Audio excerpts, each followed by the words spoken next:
Hello, in this JavaScript video, I am going to cover variables. So what is a variable? Variables are really cool. They allow you to store some piece of data. And that's it really. We've already used it. Didn't explain it too much. So this var keyword just is short for variable. Then you need to name your variable.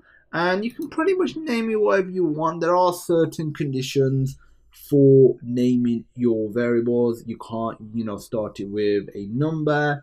You can't use a reserved keyword, for example. So, you can't name it var because var is reserved for indicating later variables. So reserved keywords are unavailable. Then you put equals and then you assign it some value and then you can use it anywhere. You can reassign a value as well. So if I just get rid of this and if I just say hello world, as you can see, we're not using the var keyword anymore. That's because we've already declared it.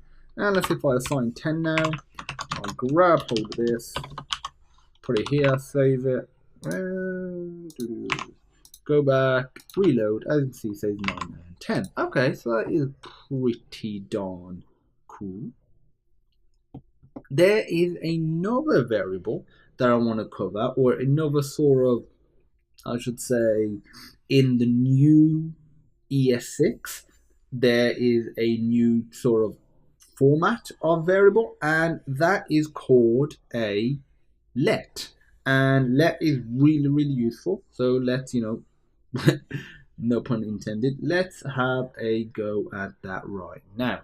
So if you just put the keyword let, and we can name it something, so let's just call it hello, and assign a value of 5, console.log, and if I print out hello, save, refresh, it prints out 5. So what's the main difference is, one, you cannot just declare it like this, whereas a variable you can.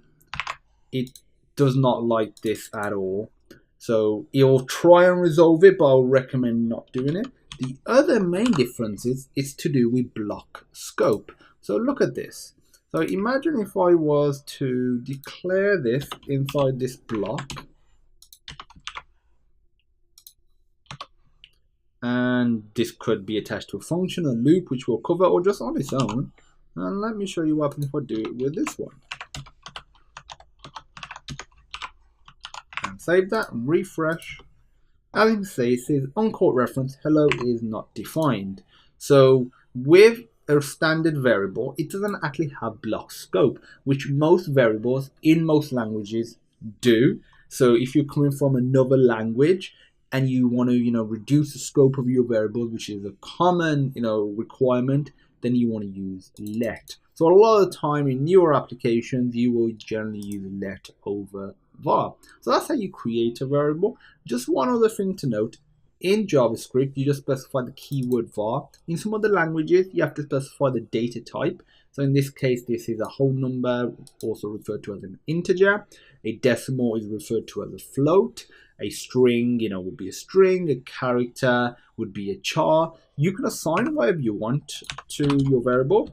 So if I change this to, I don't know, hello world, save that, refresh, and you can see it says hello world, even though this is a string and initially it was a number, or more specifically an integer. JavaScript is very loose like that. You can just assign, a variable in one location of one data type, and then in another location later on, assign another variable or another piece of data of a different data type, and it'll still work. So that's just something to bear in mind if you're coming from another language. And pretty much all data types are supported. Thanks for watching. If you have any questions, feel free to pop me a message, and as usual, I will help you and see you in the next video.